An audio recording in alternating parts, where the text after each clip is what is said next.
Hello दोस्तों, UCO global coaching centre में आपका स्वागत है।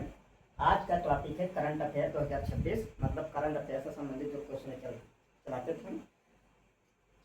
काफ़ी दिनों के बाद, मतलब महीनों के ऊपर हो गया है जो करंट अफेयर नहीं डाले थे, अब फिर से शुरू से अब फिर शुरू किए हैं डालने के लिए।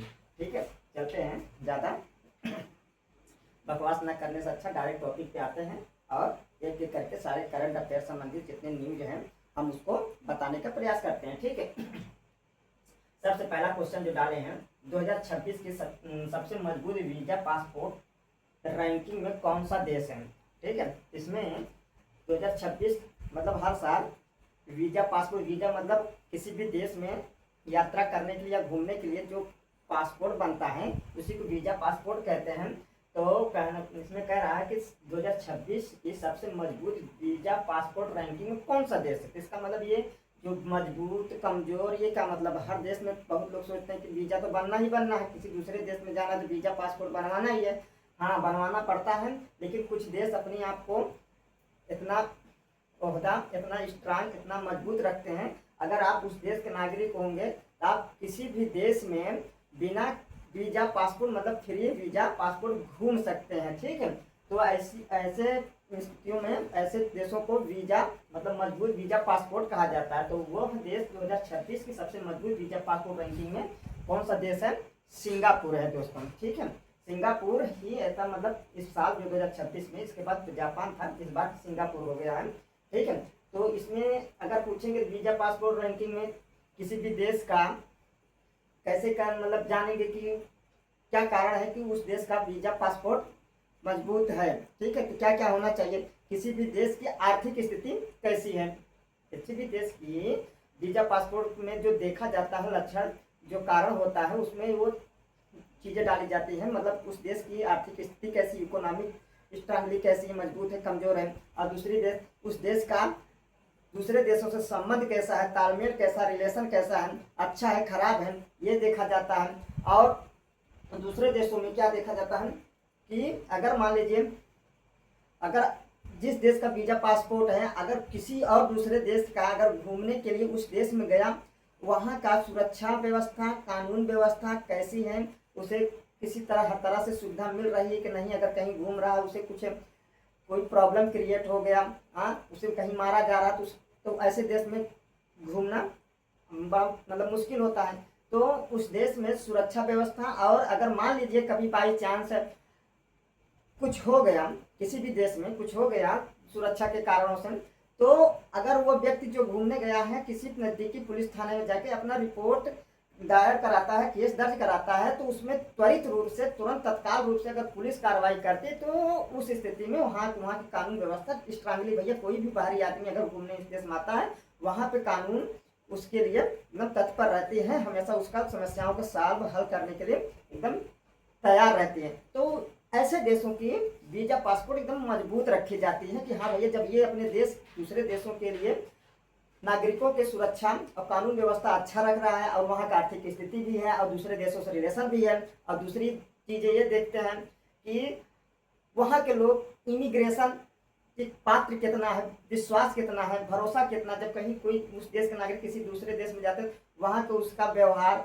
और मतलब किस तरह के बर्ताव रखते हैं। तब ठीक इस तरह से सारी स्थितियाँ देखते हुए अंतर्राष्ट्रीय लेवल में तो उस पर भरोसा करके तब वहाँ के हर एक देश उस देश को वीजा फ्री कर देते कि भाई इस देश का अगर आदमी, इस देश का आदमी, जैसे मान लीजिए सिंगापुर है, स्ट्रांग मतलब मजबूत वीजा पासपोर्ट, कि अगर सिंगापुर के कोई भी नागरिक किसी भी देश में जाता तो उसे कहीं भी घूमने, रोकने, टोकने, मतलब रोकने, घूमने में मतलब पाबंदी या उसका वीजा पासपोर्ट चेक नहीं किया जाएगा, मतलब इसे बिना हिचक, बिना रुकावट को आने जाने दिया जाएगा। ठीक है, इसे कहते हैं मजबूत वीजा पासपोर्ट रैंकिंग में कौन सा देश है। तो सिंगापुर अपने आप में पहला 190 देशों में बिना वीजा को वह घूम सकता है दोस्तों, इतना मजबूत है, समझ लीजिए। और वीजा पासपोर्ट रैंकिंग कौन सी संस्था निकालती है? हेनले पासपोर्ट इंडेक्स, जो एक संस्था है। तो इसका जो कैसे, मतलब कौन सी संस्था निकालती है, कैसे पता है कि कौन से देश का वीजा पासपोर्ट रैंकिंग में पहला स्थान है, किसका सबसे लो है, तो वह जो संस्था निकालती है उसका नाम है हेनले पासपोर्ट इंडेक्स। ठीक है, अच्छा एक चीज़ और बता दें, इसमें नहीं डाले हैं, तो सबसे कमजोर वीजा पासपोर्ट रैंकिंग में कौन है? सबसे कमजोर देशों में मतलब उसकी ऐसी कौन, मतलब वो कम ही देशों में उसकी वीजा पासपोर्ट, बिना पासपोर्ट बनाए आप परमानेंटली रूप से नहीं घूम सकते, मतलब कम ही देशों में घूम सकते हैं बिना वीजा के।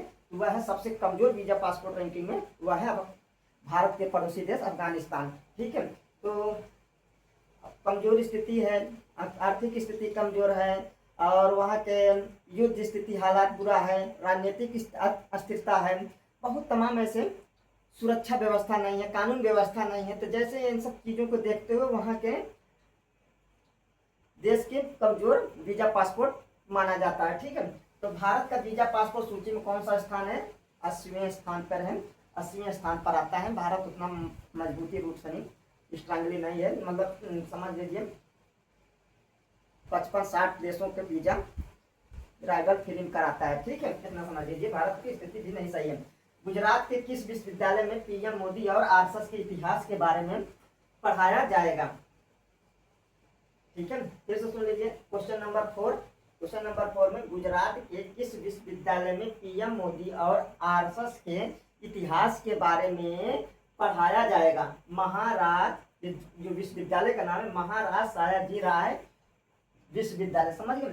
तो इसमें जो पीएम मोदी और आरएसएस के जो उनके जिंदगी में जो कुछ किए गए हैं आरएसएस द्वारा, जो भारत के, इसका फुल फॉर्म राष्ट्रीय स्वयंसेवक संघ, आरएसएस का पूरा फुल फॉर्म है राष्ट्रीय स्वयंसेवक संघ, जो भारत के देश में इतिहास में क्या किया क्या नहीं किया, उसकी भारत के धरती पे इसने भारत के लिए ऐसे कौन कौन से काम किए हैं, उन सब चीज़ों को जो गुजरात विश्वविद्यालय महाराज सयाजी राव विश्वविद्यालय उसमें उनमें पढ़ाने का टॉपिक डाला गया है। अच्छा, दूसरा क्वेश्चन क्या, 5वां क्वेश्चन क्या, प्रधानमंत्री मोदी को पढ़ाने के लिए किस विचार को, अगर मोदी जी को पढ़ाया जाएगा तो क्या चीज़ देख के पढ़ाया जाएगा, क्या ऐसी खूबियाँ हैं उनको, कौन सी टॉपिक में क्या उनका हम लेंगे, ऐसी कौन सी चीज़ लेंगे कि घूमने टहलने, लंबी लंबी भाषण देने, तो ये सब चीज़ें कि और कुछ है। तो उन प्रधानमंत्री मोदी के पढ़ाने के लिए किस विचार को पाठ्यक्रम में शामिल किया जाएगा? मोदी तत्व। मोदी तत्व मतलब मोदी के जो हुनर, जो क्वालिटी है उनके अंदर, जो देश के लिए विदेश के लिए जो सॉफ्ट नीति, कठोर नीति अपनाते हैं, उन सब चीज़ों को, कैसे देश की स्थिति को आगे करना है, कैसे देश की स्थिति को मजबूत बनाना है, ये सारी चीज़ों को उनके कार्यकाल में जो जो किया गया है, मुख्यमंत्री से लेकर प्रधानमंत्री बनने तक, वो सब सारी चीज़ें इनमें जो खूबियाँ रही होगी इसी में डाल के, मतलब मोदी के जो टॉपिक में डाला जाए पाठ्यक्रम शामिल में, वो मतलब पाठ का लेसन का अगर नाम होगा तो वो मोदी तत्व। ठीक है, महाराज सयाजी राव विश्वविद्यालय में इसका टॉपिक पढ़ाया जाएगा। ठीक है, पहला विश्वविद्यालय रहेगा। क्वेश्चन नंबर 6 में राजस्थान रॉयल टीम को किस कंपनी ने खरीद ली? तो इसके पहले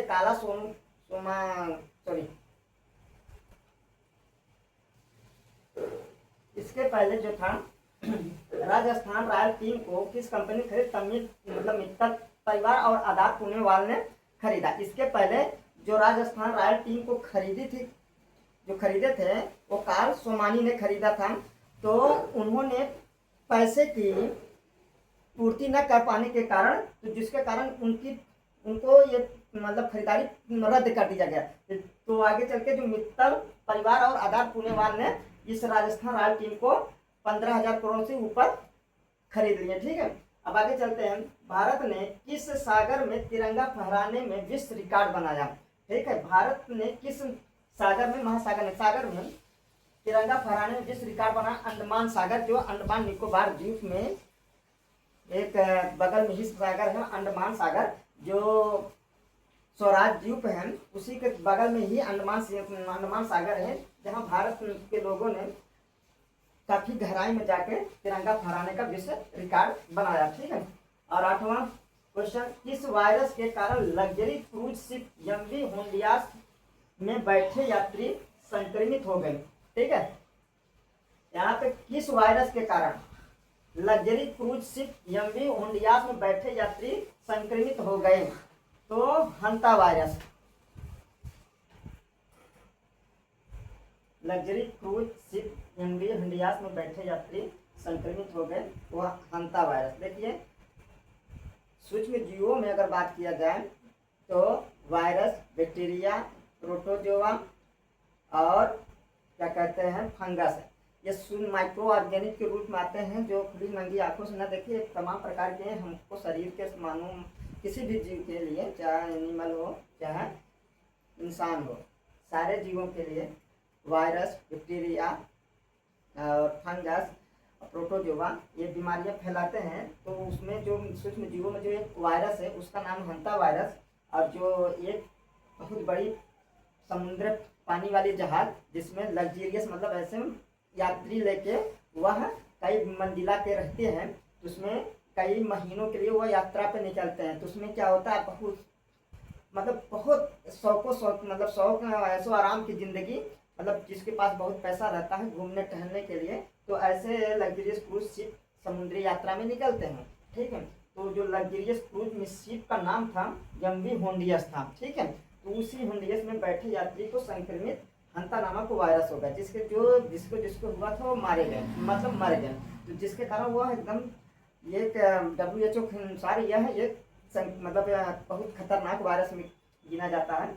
ठीक है, तो ये सीधा सीधा सवाल पूछेगा, कौन से जहाज में हंता वायरस के कारण यात्रियों को या संक्रमित हुए, तो वह हंता वायरस था। ठीक है, और शिप का नाम था एमवी होंडियस, शिप का नाम था, जिसे लग्जरी क्रूज शिप कहते हैं। ठीक है, क्वेश्चन नंबर 9, तमिलनाडु में कौन सी नई पार्टी की सरकार बनाई? तो तमिलनाडु आज मतलब 10 तारीख है, 10 मई, तो 10 मई के तमिलनाडु में कौन सी नई पार्टी की सरकार बनाई गई? तमिलनाडु में कौन सी नई पार्टी की सरकार बनाई वह है तमिलगा वेट्रिम कजगम। कहीं कहीं देखिए कजगम, कहीं कहीं कजगम रहता है। ठीक है, तो उस पर ना जाइए, सो शॉर्टकट टीवी के नाम है, उस पार्टी का शॉर्टकट नाम है जैसे। ठीक है, तो ये तमिलनाडु में कौन सी नई पार्टी की सरकार बनाई गई?